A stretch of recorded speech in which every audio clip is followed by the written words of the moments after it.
Hey listeners, thanks for dropping in. I'm Christy.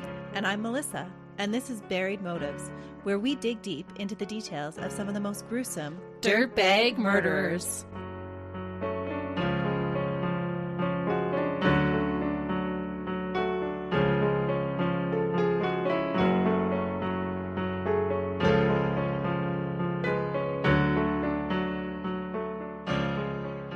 Hey listeners. Welcome back to Buried Motives. We are so happy you've chosen to join us again today. And this is going to be a crazy case. It really is. Christy's been telling me that she could do a series out of this one. I could. If I had to pick a series to do, like one person to do a series on, it would definitely be today's case. Tell me more. All right. I had almost 70 pages of research collected on this case, and it was so hard to pick and choose what to put in. And every time I turned around, I was like in shock and awe of what happened next. Wow. So since I have so much information, I think we'll just jump right into it and get started on the case. Oh, I'm excited about it. Okay. Well, today's case is going to give us a lot of things to contemplate. I was surprised how much deep thought this case caused me. Oh. We see many cases of male serial killers who target female sex workers. We've even covered a few on Buried Motives. Yep. Well, today we are flipping the script because this case is about a female serial killer who targeted men while being a sex worker. I'm torn between going, you go girl, and defend yourself, and oh no. I know, and I feel like that through this whole case. Many of you may have heard Aileen Wuornos' story and remember her being described as a monster. There is even a movie with that exact title made about her. I watched hours of footage of her being interviewed, and I go back and forth between feeling like she is crazy evil to feeling empathy and compassion for her. So I am interested to hear what you and our listeners think about her life and her case. Are you really guessing how I'll take her case? Like, oh. Yeah, that's true. Because if I'm feeling this way, you're probably really going to be feeling this way. Upon researching Aileen, I found there are so many external facets that I feel cannot be ignored, starting with her childhood and continuing right up until the fateful day that she was executed. And I hesitated at first to choose her case because it is maybe more well known than some of the other ones that we cover on our podcast. But I realized that there is so much more than most of us have heard to her story. So we're going for it today. Oh, we're digging deep. We are. Aileen was definitely a dirtbag because she murdered 7 men. But I am propelled to ask, was she molded into that monster? And could her crimes be somewhat justified? We talked a little bit last week about can you justify murder? Sometimes I think that you could definitely see why they did it. Maybe that's more of what we're after, is getting that understanding as to why this happened. Mm-hmm. Aileen Carol Pittman was born on Leap Day, February 29th, 1956, in Rochester in Oakland County, Michigan. And those who knew her called her Lee. So when everybody else is saying, oh, I'm still only 29, she could possibly be just 29. Yeah, for sure. Yeah. Maybe she should have been tried as a child.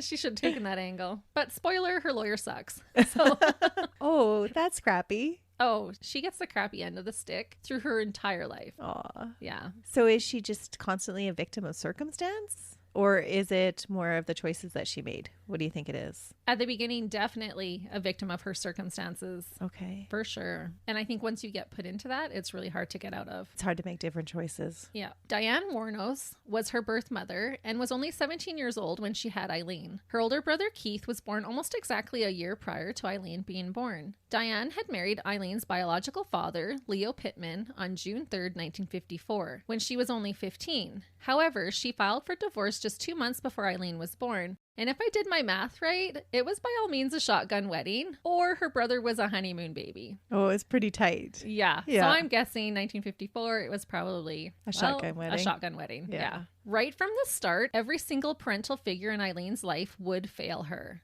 Aileen never met her birth father. He was in prison when she was born. He was convicted of sex crimes against children. Oh. Yeah. He was a pedophile who kidnapped, raped, and sodomized a 7-year-old girl. What? Yeah, so I'm guessing that this is what caused Eileen's mother to file for divorce. Yeah, no kidding. Yeah. Did he do that before they were married or after they got married? And was he much older than her mother? Because her mother was only 15 at the time. No, he was a teenager as well. And he had already done those horrific things. Yeah.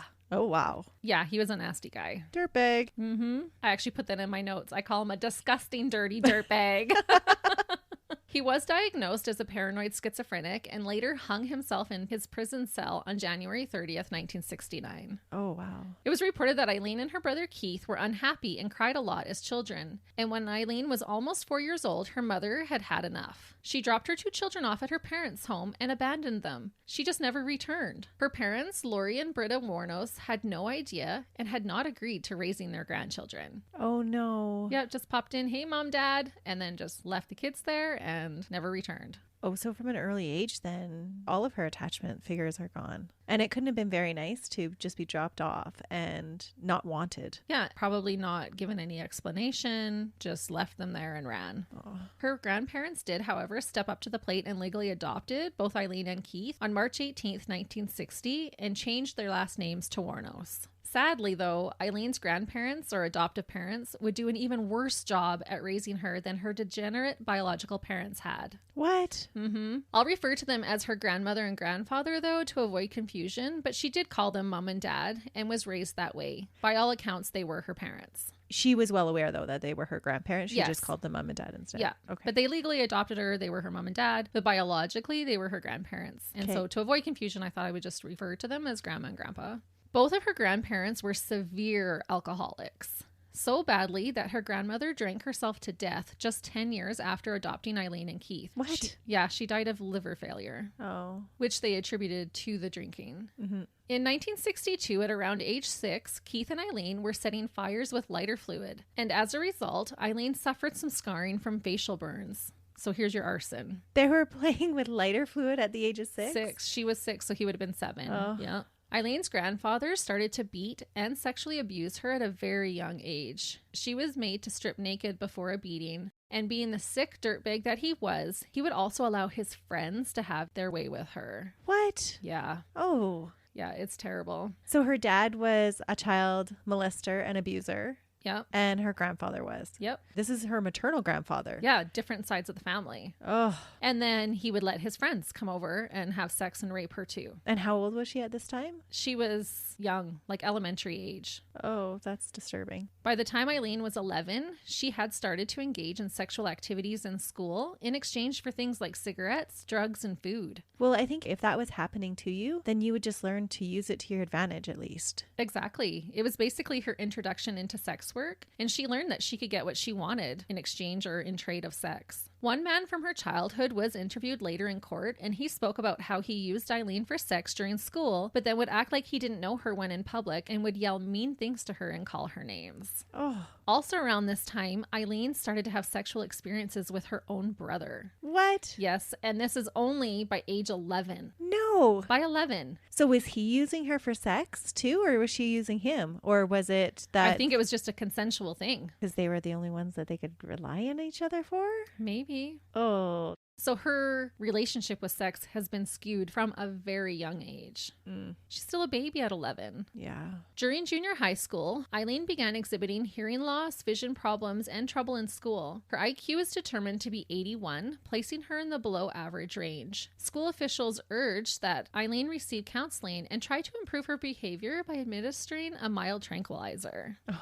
In 1970, when Aileen was 14, she became pregnant by the rape of one of her father's friends. No. She was sent to a home for unwed mothers in Detroit and gave birth to a baby boy on March 23, 1971. And by order of her grandfather, the son was immediately placed for adoption, and Aileen never saw him again. Had she wanted to keep that baby? It didn't say. It was 1971. The grandfather just ordered it, and that's what happened. I don't think she had a choice in the matter. That is so tragic. Because even if it is by rape, they still have attachment to those babies. Oh, for sure. She still carried that baby full term. Yeah. A few months later, Aileen dropped out of school, and this is when her grandmother would pass away on July 7th. I just feel that is so tragic that it wasn't her decision. I know. Like whatever she would have decided would have been fine. That it wasn't her decision is so tragic. Oh, yeah. And she gets blamed for this. That's crazy. So she gets raped by her father's friend, gets pregnant, gets sent to a home for unwed mothers, is forced to give the baby up for adoption. She comes home, drops out of school, and then her grandmother dies. Oh.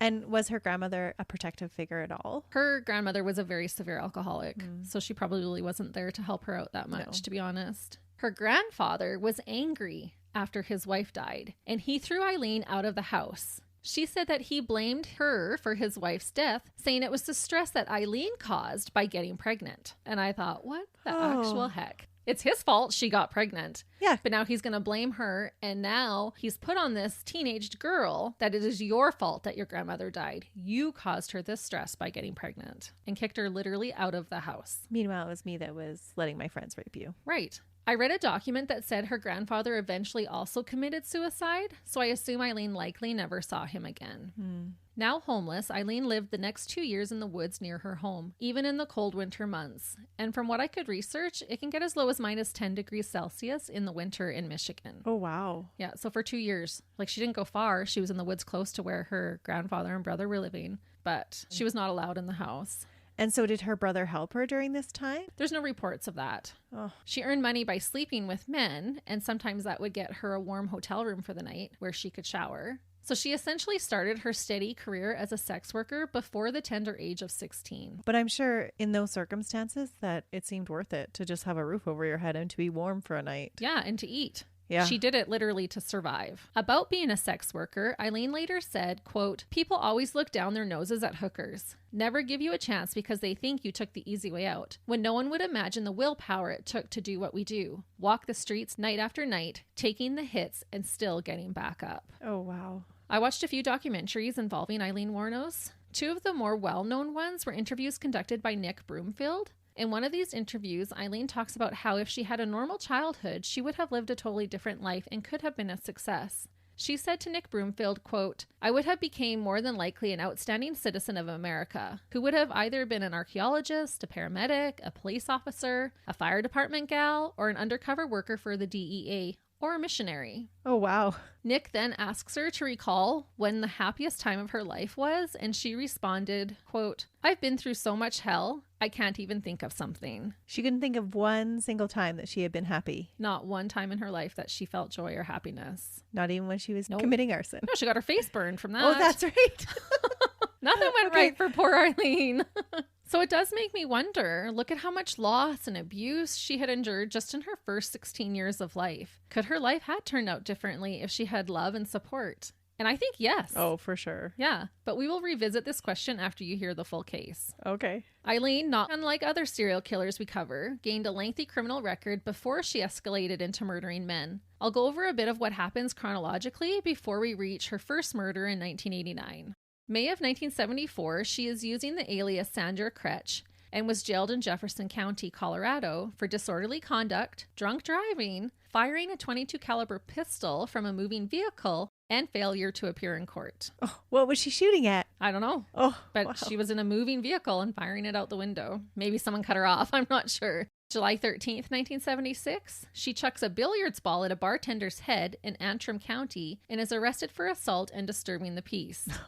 She also had outstanding warrants from Troy, Michigan for driving without a license and driving while drunk. So it seems that she continued on in her family's footsteps. Was she an alcoholic? No, but there are reports that she did drink and use drugs. Okay. Yeah. And I think, as with other sex workers, sometimes they will use things like drugs and alcohol to numb the pain and get through what they're doing. Yeah. Because she never stops being a sex worker. Like, through everything I'm talking about, she's still doing that. That's how she makes a living. Yeah. Or is it actually just surviving? I think it's surviving. Yeah. But maybe some modern day sex workers would tell us it's making a living. I'm not sure. It's so different now than it was then. Mm-hmm. A lot of people can do stuff like that just from a computer screen where they're not physically putting their lives in danger. Right. July 17th, 1976, her brother Keith dies from throat cancer. So another Oh, loss in no. her life. And he wouldn't have been very old. No, he was like 21. Yeah, he was not very old. Wow. Keith left Aileen $1,000 from his life insurance, which she squanders in about 2 months. She purchased a new vehicle and crashed it shortly afterwards. Well, if you're not taught money management, that's not a hard thing to do. No, and she's drinking and driving. Mm-hmm. Also in 1976, at the age of 20, Aileen meets a very wealthy man named Louis Gratz Fell. He is the president of a yacht club in Florida and 69 years of age. So he was 49 years her senior. Oh, but maybe she's getting smarter on her clientele. Well, she's getting smarter because somehow she convinces him to marry her after only a few weeks of knowing one another. Oh, wow. Wow. I wonder how his family felt about that. Well, it doesn't last long because a few weeks after they're married, Aileen beat her new husband with his own cane. Oh, no. And so he subsequently took a restraining order out on her and had the marriage annulled on July 21st, 1976, which was only 9 weeks after their wedding. Wow. Mm-hmm. It's too bad she couldn't have stuck it out with him, hey? I know, 'Cause it he's sounds like very wealthy. It would have been a totally different life for her. Yeah, it sounds like she would have been set. And she wouldn't have had to wait long. He was already 69 and she was only 20. Oh, hey, where's your biting your tongue about that age gap? That's a bigger age gap than the other case. Well, it's still like, yeah, I'd be singing Gold Digger again on this one here. It was not a healthy thing, for sure. But her life could have been totally different had she stuck it out and not Yeah. beat him with his own cane. Well, I was just going to say, when you're 20 and if your husband is using a cane from old age, there might be a few too many years in between the two of you. But it was probably at the beginning maybe a sense of security. Mm-hmm. And she had been raped by her grandfather and raised by her grandfather and all of his friends. So she was used to older men too. Yeah, that's true. Not to make that good, but It gives you a better understanding of why that might have been more acceptable to her. right. She was used to men that age, Yeah. unfortunately. May 20th, 1981, she's arrested in Edgewater, Florida for armed robbery of a convenience store and is sent to jail the following year for this offense. She stole 2 packs of cigarettes and $35 cash. Oh, no. June 30th, 1983, she is released from jail but is arrested again on May 1st of 1984 for attempting to cash 4 checks at a Key West bank. November 30th, 1985, she is suspected of stealing a pistol and ammunition in Pasco County. She starts to use her aunt's name as an alias, Lori Grotti, and gets cited for driving without a license in December of 1985. January 4th, 1986, she is arrested in Miami for auto theft, resisting arrest, and obstruction by providing false information. At the time, she was found with a .38 caliber revolver and a box of ammunition inside the stolen car. Okay, sorry, but I have to ask, at what point do you be like, this is not just your circumstances, these are choices you're making? At some point, there has to be some personal accountability. Oh, absolutely. Yeah. And we're not even done yet. On June 2nd, 1986, she is accused of pulling a gun on a male client and demanding $200. Police found a .22 caliber pistol and ammunition in the car that she was in. Her citation said, quote, attitude poor, thinks she is above the law. Oh. So she's kind of going on a Yeah. wild little bender all this time right now. And she definitely likes guns. She does. She then started to use the alias Susan Blackovec and gets a speeding ticket in Jefferson County under that name. In June of 1986, Aileen meets Tyra Moore in a Daytona gay bar and they become lovers. Aileen says she is the love of her life right up until her arrest and execution. Oh, interesting. They move in together and Aileen supports them financially with her sex work money. Tyra worked as a cleaner but liked to spend her money drinking beer. July 4th, 1987, both women are questioned about beating a man with a beer bottle. December 18th, 1987, she is cited for walking on the interstate and having a suspended driver's license. I don't understand. She wasn't driving. She was only walking. Yeah, but when they got her license, they must have seen it was suspended. I'm not sure. But if you're not driving, what does it matter if you have a suspended license? Well, that could have been 2 separate occasions. Oh, okay. Right? 1988, Aileen starts to use the alias Cammie Marsh Green. March 12, 1988, she accused a Daytona Beach bus driver of assault, saying he pushed her off the bus after a confrontation, and Tyra acted as her witness. July 23, 1988, her landlord accuses both ladies of vandalizing the apartment, ripping out the carpets, and painting the walls a dark brown color. Oh, well, they were just renovating. Yeah. Maybe he didn't like dark brown. Maybe. Or maybe it was more trash than that. I'm not sure. It doesn't sound like they're, the greatest that they're tenants. that they're putting up curtains and burning candles. November 1988, she spends 6 days making threatening phone calls to Zephyr Hills Supermarket after getting into an altercation over lottery tickets. So 6 days, like every day Yeah, call after call, threatening phone calls. So she is a little unhinged, to say the least. Well, she's definitely not emotionally stable, that's for No. sure. And I wonder why she didn't do more time in jail. But I thought, was it because of all the aliases? And that's why I included those. Because it did take a while for the police to recognize that all these citations and arrests were the same woman. Interesting. Mm-hmm. Yeah. She must have had fake ID because she was actually given tickets in those names. Back then, it would have been easier to have a fake alias. Oh, absolutely. Yeah. Yeah, for sure. We're getting ripped off nowadays, Christy. It's too hard. I need a fake alias. Do you, though? Well, Aileen started to kill men in and around Central Florida the next year, in 1989. She claimed that all the murders were committed in self-defense. At this point in her life, Aileen had become erratic and confrontational. She became someone you didn't want to provoke and usually traveled with a loaded pistol in her purse. Oh, but that probably isn't uncommon for that profession. No. Right? For safety reasons? For sure. I would want one. A taser, something. Aileen continued to work the bars and truck stops to find clients and would catch a ride with strangers to get to her next destination. It was also reported that she would resort to theft along the way. She was given the nicknames the Damsel of Death and I-75 Killer because most of her victims were found near their cars along Interstate 75, where Aileen would often hitchhike. Hitchhiking is never good. No. For the hitchhiker or the person picking them up. All men were killed by multiple gunshot wounds, but I will briefly go through each victim. Richard Mallory was Aileen's first victim. He was a 51-year-old man from Palm Harbor. Some reports said he was an electrician and others said he was an electronics shop owner, but maybe he was both. It's always both. Richard was a convicted rapist. Oh. Aileen claimed that he had tried to rape her on November 30th, 1989, and that is why she shot him. His abandoned car was first found on December 1st by a deputy in Volusia County, followed by the discovery of his wallet, personal papers, condoms, and a half-empty bottle of vodka scattered nearby. Oh. On December 13th, 2 weeks after his death, police found Richard's body, fully clothed in the woods northwest of Daytona Beach. He had been shot in the chest 3 times with a .22 pistol. 2 bullets entered his left lung, which caused him to hemorrhage to death. Because of his jaded past, police did not have much luck in finding a suspect at first. Because there were so many to choose from. Well, and he had been divorced like 5 or 6 times. Oh, yeah. He was a dirtbag.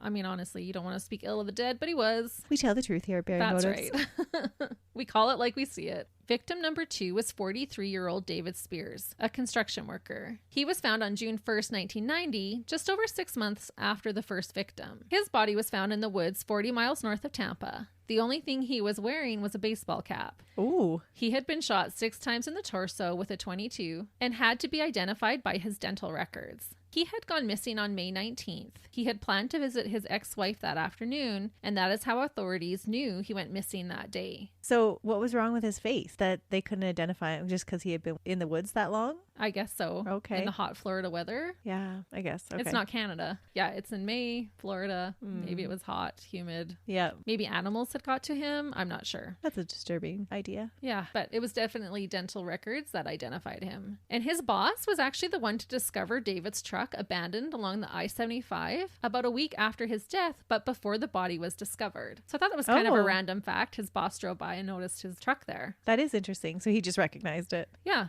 Aileen's third victim was 40-year-old Charles Carskadden from Boonville, Missouri. He worked as a part-time rodeo worker and was taking the I-75 to visit his fiancée in Tampa. His naked body was found in Pasco County on June 6, 1990, just 5 days after David's body was discovered. It is thought that he was murdered on May 31st, not long after David. Okay. And his body was found 30 miles south from where David's body was found. So wait a minute. He was on his way to see his fiance and ended up with a sex worker? Yeah. Oh. I don't think that's the first time probably a man's been on the way to see his woman and has picked up a sex worker. Probably Maybe they met at a not. gas station. I'm not sure. And do you know, was she propositioning these men or was she being picked up as a hitchhiker? I think there was a combination. Oh. She doesn't say specifically for each one, but a lot of the time it was that she had picked them up for sex trade. And she did say in her confessions that all of these were self-defense. Right. And he was found naked. Yeah, I know. That's what I was thinking. And so Like, I'm wait thinking a she minute. probably didn't get those clothes off all by herself. Strip him naked afterwards to Yeah. humiliate him? But they're not all.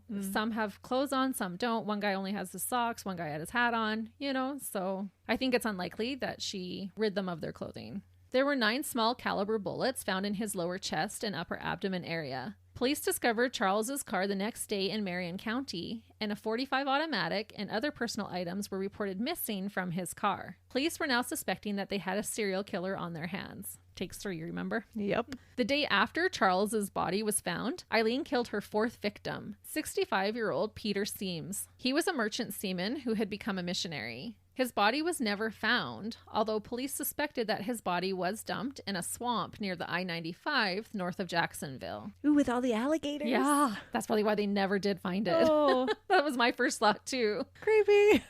Charles had left Jupiter, Florida to go visit family. His car was discovered in Orange Springs on July 4th. Witnesses later identified Aileen and Tyra as the two women seen leaving his car in the exact location that it was found. Police had not suspected a female killer until this point in the investigation. Police were able to create sketches of the two women, one blonde and one brunette, and it was noted that the blonde, or Aileen, was bleeding. Eileen's bloody palm print would later be found on the interior door handle, confirming what the eyewitnesses had reported. Oh. Victim 5 was Eugene or Troy Burris. He was 50 years old and a sausage salesman from Ocala. I knew you were going to giggle when I said sausage salesman. Yes, I'm a teenager. I literally did. As I'm typing, I'm like, Melissa is going to laugh when I say sausage salesman. I know she is. And you did. You didn't disappoint.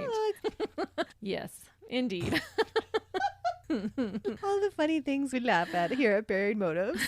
I think we have to laugh to break the tension of how much bad. Yes. Yeah. It's not because we think like necessarily things are so funny, but we just need that little mental break.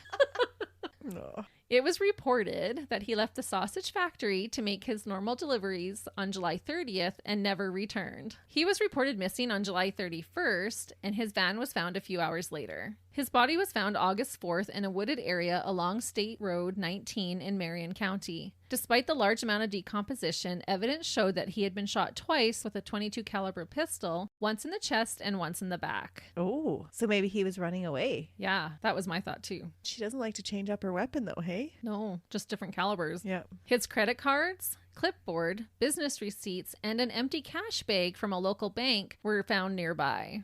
Aileen claimed her sixth victim on September 11th, 1990. She shot 56-year-old Charles, or Dick Humphreys, 7 times. His body was found the following day in Marion County. His car was found in Suwannee County. Dick was a retired Air Force major, former police chief, and Florida State child abuse investigator. Oh. His wife reported him missing when he didn't return home from work that night. So again, what is he doing with a sex trade worker? Right? His body was found fully clothed, but his pant pockets were turned out. He had been shot 6 or 7 times in the head and torso. Oh, that's some rage. Yeah. His car was found on September 19th with its license plate removed. And on October 13th, Dick's badge and other personal items were discovered 70 miles southeast of the murder scene. So she had driven his car. Yeah, but had abandoned it. So it seems like their personal items are kind of found in one place, the body's in another, and the car is in a third. So I wonder if she was doing that purposely so that it was spreading out the crime scene. Probably. But does that make you easier to catch or harder to catch? Because you think at different crime scenes, it would be harder to put all the evidence together, but then you have additional crime scenes to leave evidence behind at. That's true. I would think it would make it harder than finding it all at once.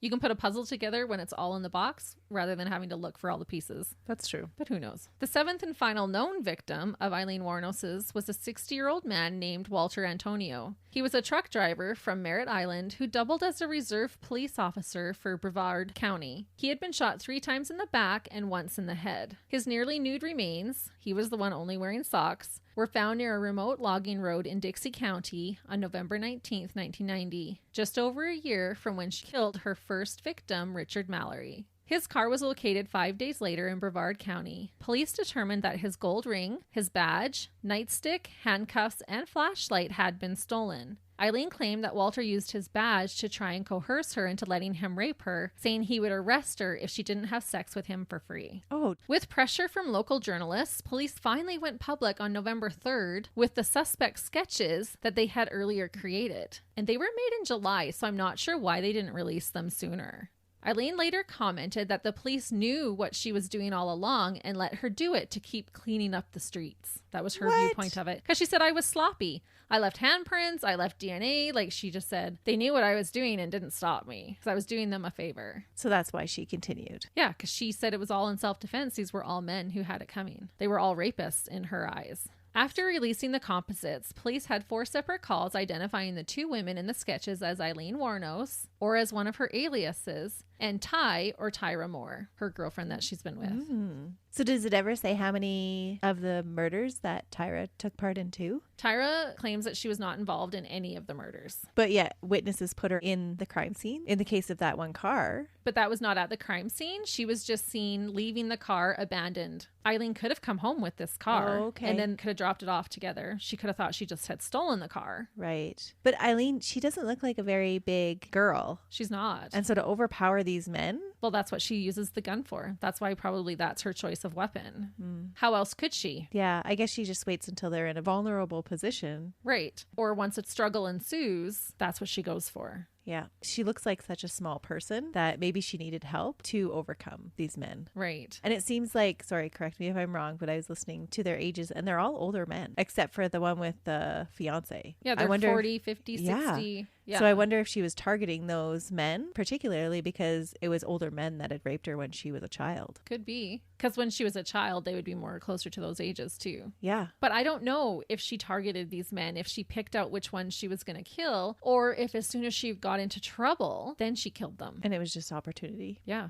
Police began to track their movements, trying to locate them through motel receipts. The pair lived from motel to motel using money that Aileen was still making as a sex worker and the robberies that she had committed. Soon, police were able to start connecting all of Aileen's aliases to her. Aileen was pawning some of the victims' stolen items at various pawn shops under different aliases, which helped the police further their investigation and evidence against Aileen. On December 6th, she pawned Richard Mallory's camera and a radar detector. Next, she pawned a box of tools that belonged to Richard Spears, leaving her thumbprint. Police also found matching fingerprints in the victims' vehicles. Aileen pawned Walter Antonio's ring, which was identified by his fiancée and the jeweler who had sized it. Authorities now had mugshots and a list of names, but it would take another month to find and arrest Aileen due to her transient lifestyle. So it's a pretty crazy story so far, right? Well, I hate to say that it'll only get crazier from here. What happens during her investigation and trial is almost unheard of. I compiled a huge amount of research on this case, so I will highlight what stood out to me the most. Aileen was finally arrested on an outstanding warrant from one of her aliases on January 9th, 1991 at a biker bar in Port Orange, Florida called The Last Resort. Oh, that's too fitting. Yeah, totally ironic, isn't it? Tyra was located by the authorities the next day in Scranton, Pennsylvania. She had ditched Aileen and fled to her sister's house when she realized that the police were looking for them. Tyra immediately made a deal with the police. She agreed to get Aileen to confess to the murders while secretly being recorded in exchange for prosecutorial immunity. So what did she need immunity from if she hadn't been there? So she must have known about the murders. Well, they were saying they were going to charge her as an accomplice. Yeah. But it is definitely suspected that she may have been more involved than she admitted. Yeah, I totally think so. Tyra came back to Florida and the police put her up in a motel room. With coaxing from the police, Tyra made numerous phone calls to Aileen from her motel room, pleading with her to help clear her name, saying she was going to get charged as an accomplice. From these conversations, police were also alerted to a storage locker that contained stolen tools of David Spears, Walter Antonio's nightstick, and another camera and electric razor belonging to Richard Mallory. So she had kept them in a storage locker as mementos? No, well, she was selling them. Oh, okay. Right? She was pawning all this stuff off for money, but she probably needed a place to store them because she kind of went on a spree there. Like there was a few of them that happened all after one another, and so she probably needed somewhere to put them, and they're just going from motel to motel. It only took 3 days of telephone conversations, and Aileen finally confessed to 6 murders, but claimed that the men had tried to rape her so that it was self-defense. She denied killing Peter Seams at first. So these are denials that she's making while she's on the phone to Tyra? No, after talking with Tyra, she goes to the police and turns herself in. Okay. And I listened to parts of the telephone conversation between Tyra and Aileen, and it made me feel a certain way. Tyra was crying and threatening to essentially kill herself because police were suspecting her. And so Aileen does go to the police and confesses. Oh, so that Tyra is saved? Yeah, basically she confesses to murder in order to try and protect the so-called love of her life. Oh. Right or wrong, I felt like this was just one more betrayal towards Aileen. it also proves that deep down there is a place of compassion inside what the media described as a monster. Because listening to these tapes, she's crying and she's carrying on, and you have to help me, Aileen, and I'm going to kill myself. And so she doesn't want that to happen, and she cares about her enough to go to the police station and confess. Okay. And so I wonder, though, it always makes me wonder, because had she confessed like, oh, these people, like I only killed them because they were going to hurt me and it was all self-defense. Had she confessed that to Tyra, I think that would have been more believable than her confessing it to the police afterwards. Right. Yeah. So within weeks of being arrested, Tyra, Eileen's dirtbag lawyer, and 3 of the top investigators on her case had sold movie and book rights to her story. What? Seriously. Oh, love of my life. Yeah. And the top 3 investigators. And her lawyer. They had even made money selling her story to what was later made into an opera. No. Yes. Needless to say, there are so many items in media regarding Aileen to this day. That's just wrong. It's wrong for the murderer to sell the rights to their own story, but at least it's their story. Right. But the lawyer, her girlfriend, and the police? That's crazy. Like, the police should not be making money off of that. No. And how is that impartial? Because this is all done before she's even gone to trial. Right. This is only weeks after. Oh. So there was an officer named Brian Jarvis who was the initial chief investigator on the case, but he was removed when he started to question the actions of his colleagues.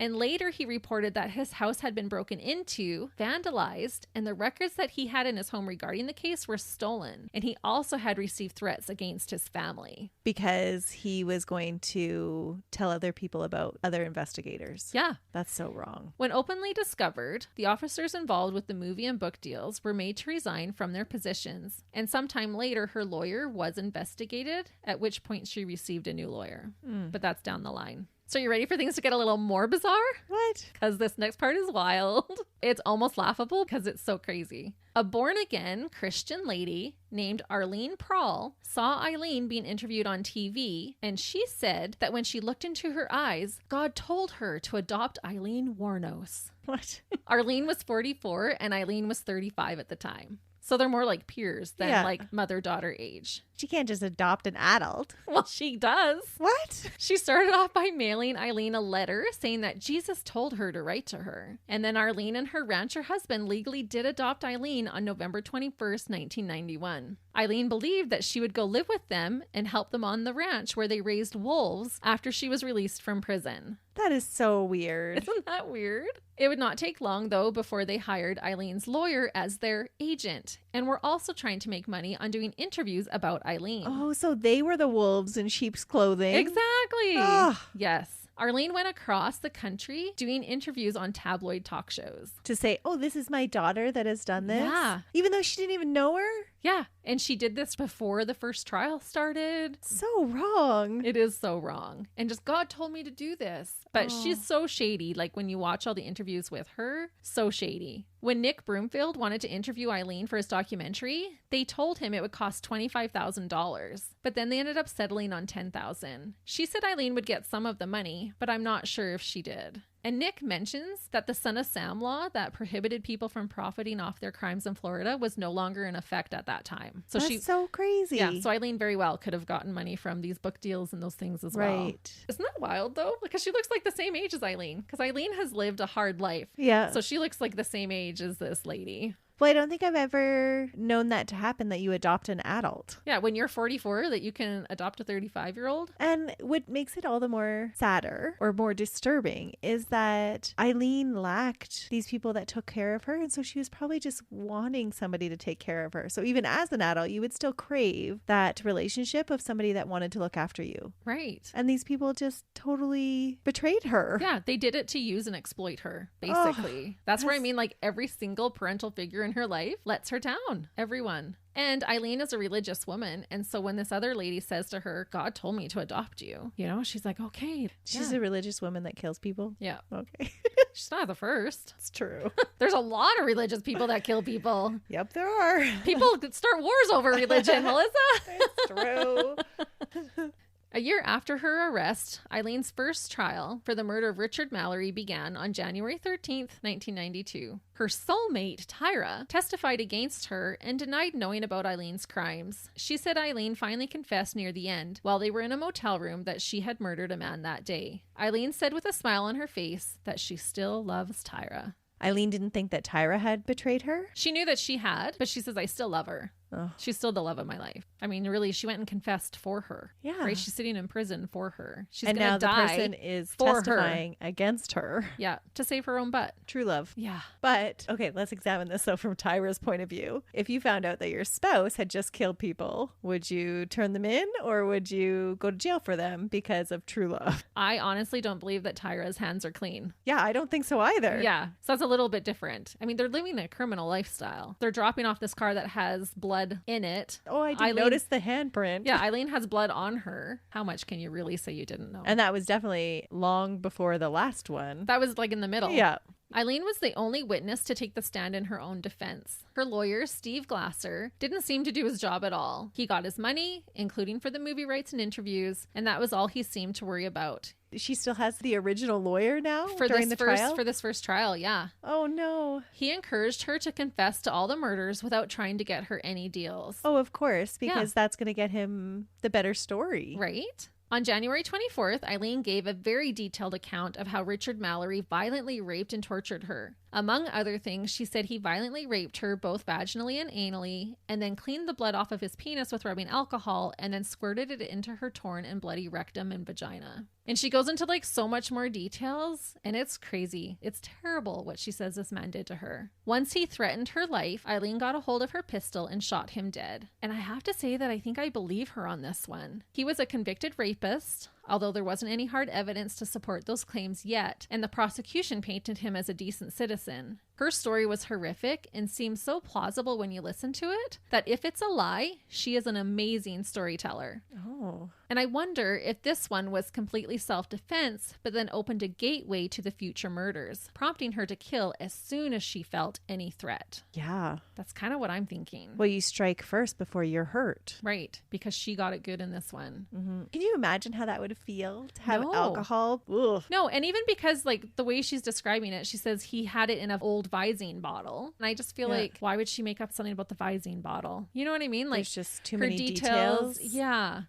It sounds very plausible to me. Total And dirtbag. if he's this convicted rapist, he's doing that to get rid of the evidence. Yeah. That's disturbing. It is. But obviously the jury doesn't buy her story or No. believe her. No, because at this point, they don't have that evidence. Her lawyer did not compile that evidence at this point that he was a convicted rapist. But was it available at the time? Like, was it known that he was I think it took a rapist? while. I think it took a Okay. while to find those reports. Then does she do an appeal? She does, and they Oh, get okay. denied. Oh. We're going to talk about it. Okay. Normally, prior bad acts were not allowed to be presented in a trial, but the prosecutors were able to bring in all her past convictions as well as her being a suspect in the other murders under Florida's Williams rule. Oh, that's interesting. It was at that time, but even to bring up that she's being accused of these other murders. Yeah, that's the one that I'm shocked about because usually that's like a big no-no. Yeah, so that would totally sway the jury a certain way, right? That's because not I impartial. do feel like even if she's maybe more responsible in the other murders, I kind of feel like she was not as responsible in this one. Okay. That's just my personal opinion. Of course, I don't know for sure, but... And a jury has convicted her of it. So. Yes.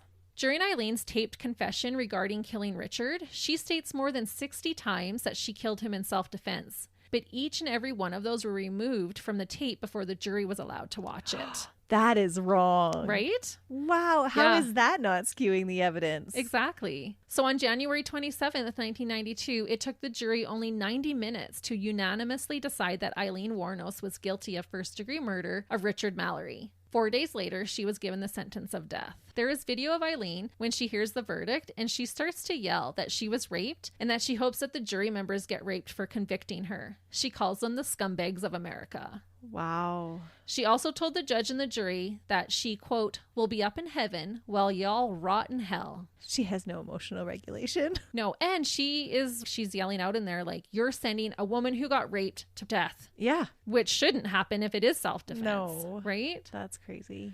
Her dirtbag lawyer, who was also a struggling musician, wrote and sang Aileen a song after she was given her death sentence. What? Yeah, it's in the Nick Broomfield documentary. Yeah, he's a piece of work. That is so bizarre. Yeah. He was in it for the fame and the money, and I don't think he knew what he was doing. Oh.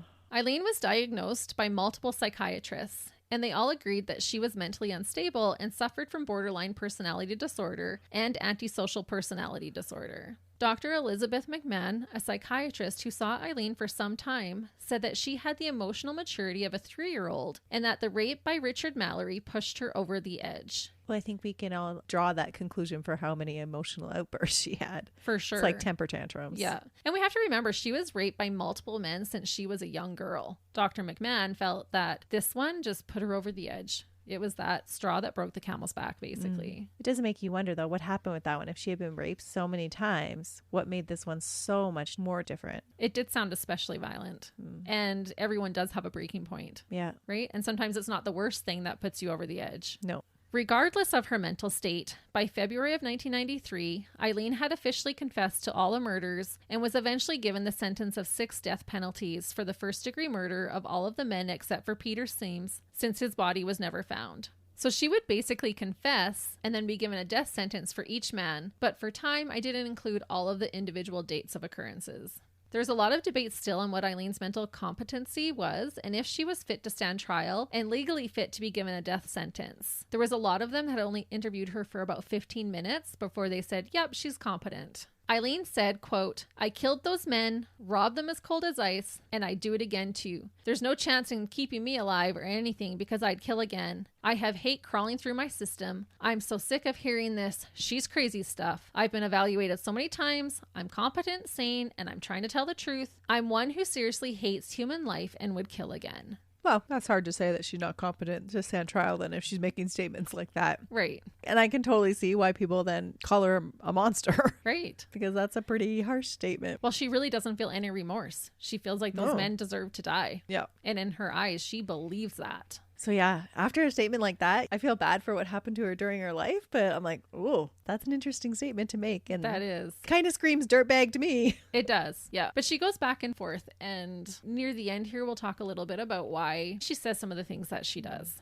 In November 1992, during one of her trials, there was another sad but shocking twist, and we kind of talked a little bit about this. The defense finally found that concrete evidence against Richard Mallory and tried to submit proof that Richard, from her first trial, was indeed a convicted sex offender, but the judge would not allow it to be admitted into court as evidence and later denied a request for a retrial based on this exemption. What was the reasoning? Was it because she had all the other convictions that, it's not going to make a difference in her sentence anyway, so why would we go through the courts, or... I don't know. He had just not allowed it. He dismissed it, even though they had finally found this hard evidence that he was a sociopathic rapist who had even been institutionalized for 10 years. Wow. And if he had been institutionalized for 10 years, that wouldn't have been hard to find. No. I feel like this evidence should have at least been heard. And I thought if she was a prominent woman in society, would the outcome have been different for Richard Mallory's case? And that conviction was then used in all the subsequent convictions, right? And so that could have changed a lot of things for her. It could have. Maybe she wouldn't have ended up with the death penalty. Right.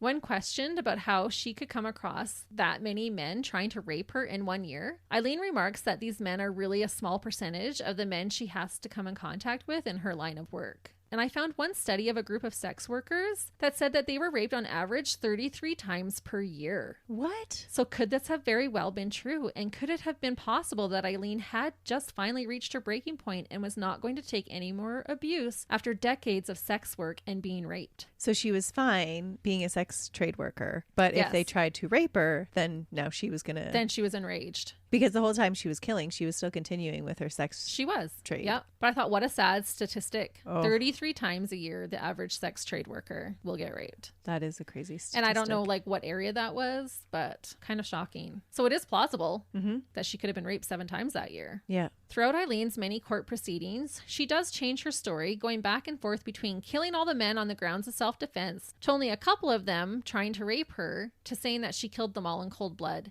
She says she changed her story so that the crooked cops couldn't make money off of her story. That's one tactic. Right. On July 20th, 2001, after years of being on death row, Aileen says to the court that she lied in an attempt to beat the system, but that she actually killed the men in first degree. She said she wanted to come clean and make her peace with God before she died. However, during an interview with Nick Broomfield, there is a moment when she thinks that the cameras are off, and she tells Nick that she did in fact act in self-defense, but that she couldn't stand being on death row any longer and just wanted to die. And she had been on death row for about 12 years at that point. Oh. So I don't know what it is with this woman, if she's got a hold over me or what. But just I've watched so many hours of her talking, and I saw the video footage because you could see Nick looking into her cell, but she couldn't see the cameras. Yeah. And she's whispering to him, and she's like, they were all self-defense, but I'm just done. I'm done with this. I just want to die. If I say I did it, then there'll be no problems in my execution. They'll just do it. Wow. And so that to you was more believable than when she made the statement that they were all first degree. Or when she's like, I'd kill them all again. Yeah. You know, because she does have these crazy outbursts. Like she'll be fine one minute and then she's just yelling all these profanities and I'll kill you too. And I hope you get raped. And, you know, like all this kind of stuff. Like she's crazy. And that's what I mean. Like one minute I'm like, oh my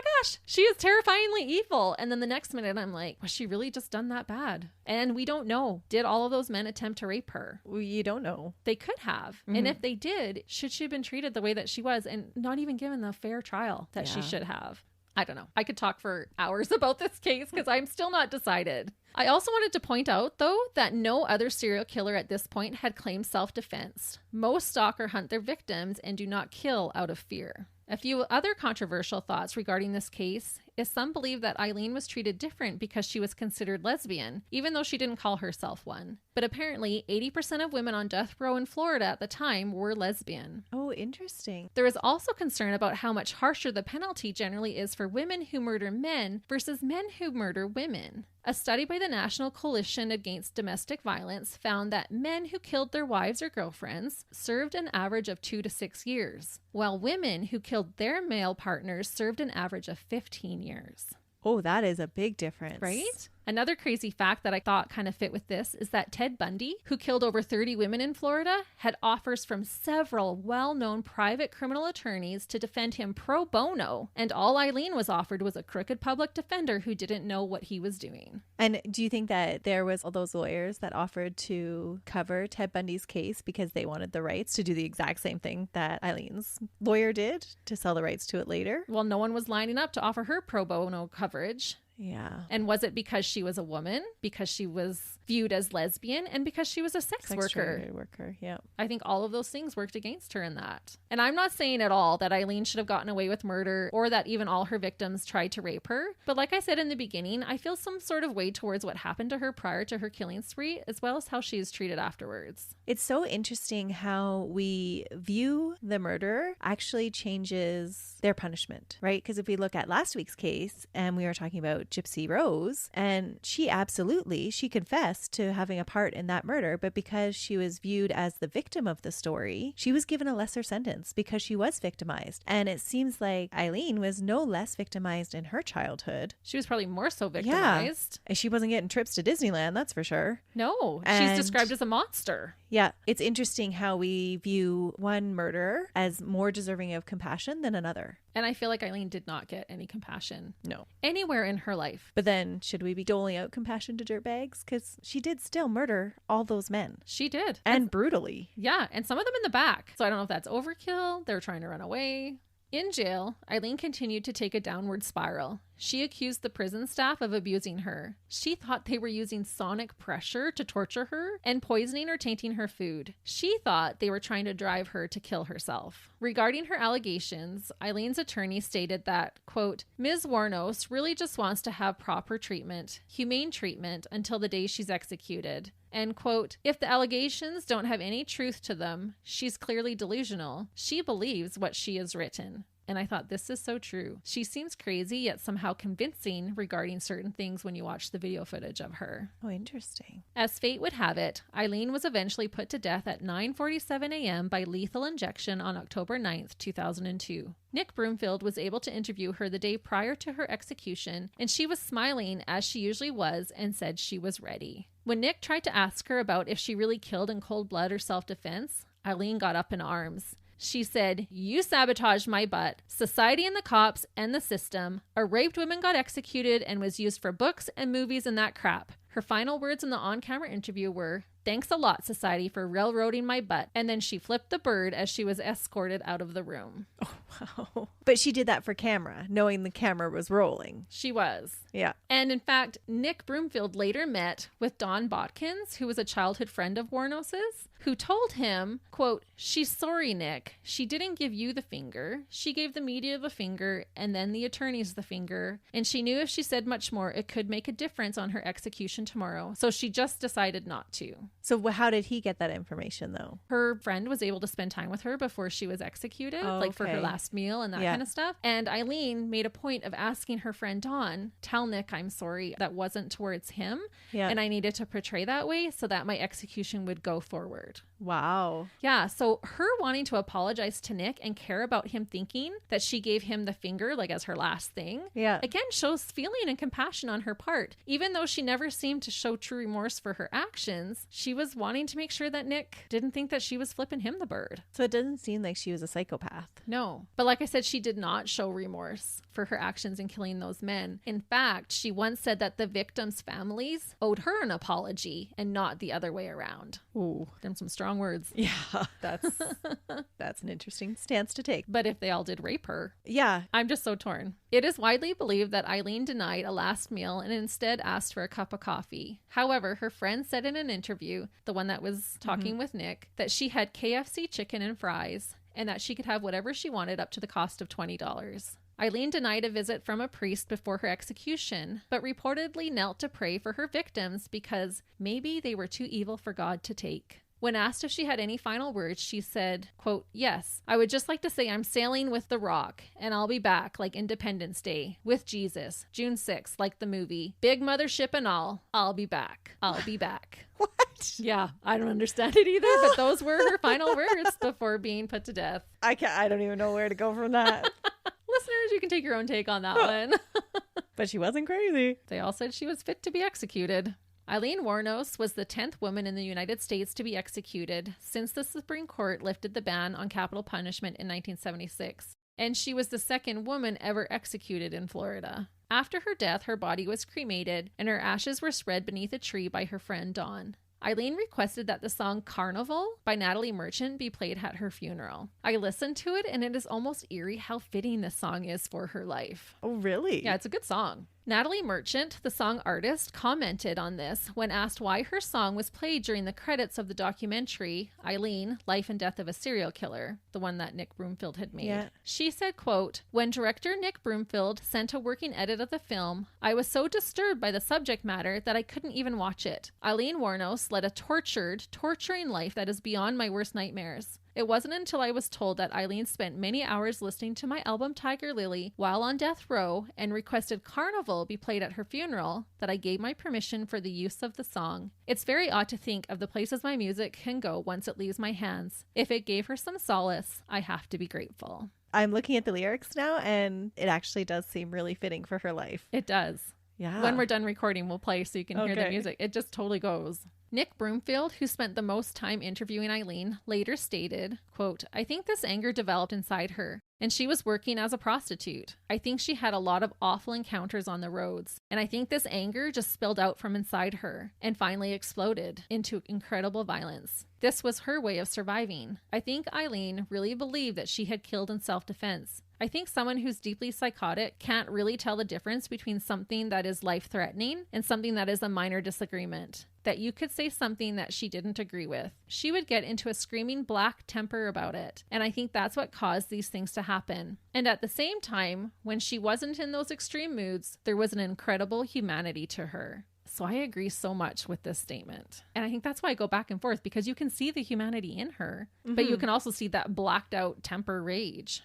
However, I wanted to end with a few quotes from Aileen that shed some light on her perspective. First, quote, "To me, this world is nothing but evil, and my own evil just happened to come out because of the circumstances of what I was doing." Second, when asked about her pedophile biological father, she said, quote, "Anyone who rapes is a sick, deranged piece of puke who doesn't even deserve to live." Oh, well, she proved that by killing all those people. Yep. And finally, quote, "Dead men don't rape." Oh, yeah. And that is the multifaceted and controversial case of Spitfire, tortured and torturing serial killer Aileen Wuornos. Wow. Thanks for taking us down that crazy road, Christy. You're welcome. And I can really see why you said that you didn't know how to feel about this case. Yeah, so I'm curious. Like I said at the beginning, like, was she a cold-blooded, heartless killer, dirtbag, or was she so tortured and broken in life that she retaliated like an injured animal? Like, what do you think? It was both. It's always both. I can't decide, so it's both. Yeah. And hopefully, if you've heard this case before, you might have learned a few new things about her life in the case. I know that I did, and there just wasn't enough time to cover everything. But listeners, let us know what you think. Wounded, tortured animal, or torturer supreme?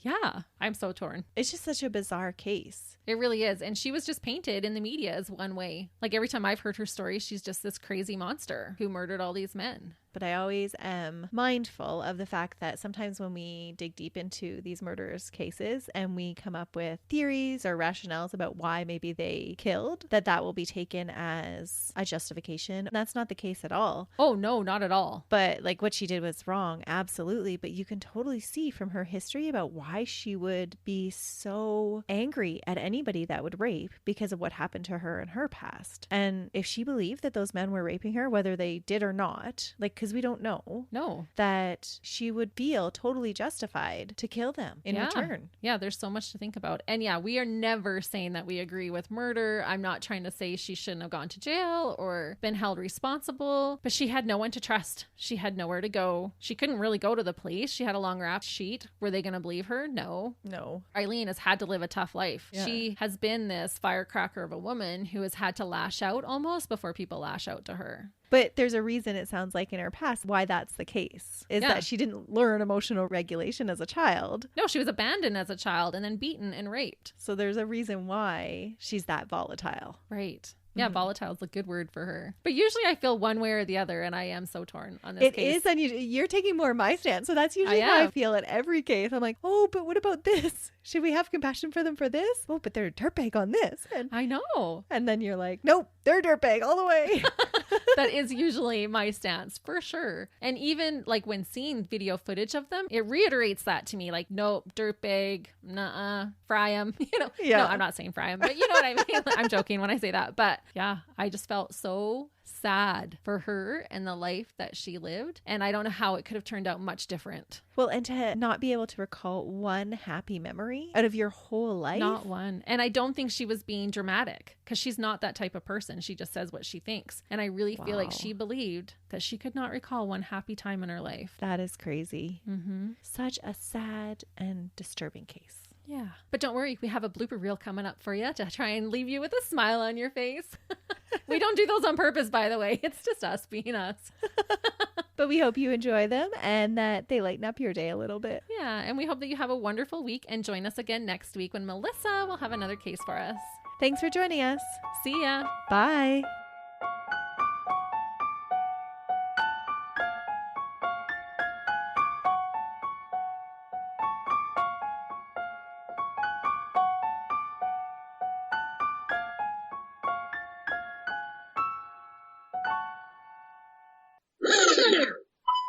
Because mine is funky. All right. I'm just going to read it. Accused to Daytona, but a butt shop beach bus. Or the person hicking them up. Hicking them up. It's a ghost. Okay. Sorry. I'll try to pay better attention. People work at sausage factories, Melissa. It's a real thing. You can be a sausage salesman and have a factory and a truck. And I'll have you know that none of my laughing before you yelled at me was going to show up. I was being so good. Yeah, but I can't read and look at your laughing face. Okay, I'm done. Oh my gosh. Okay, now I need a drink. Again, scratch my stupid comment. I'm not an investigator. I'm sure our investigator friends will tell us. Yeah. Like, you girls are so dumb. You know nothing. Now the circus starts. Sorry. And she starts to yell out that, so she starts to yell, bleh. There's video, and she was the second woman ever excluded. She was excluded from this life. She was excluded. That's right. Your time is up. I'm going to boob bump. But I'm just like, I try not to interrupt very often, except for my laughing spell. Feel for, that's usually how I oh man, I gotta get these notes written. I just can't keep researching. Like, they're not gonna create themselves.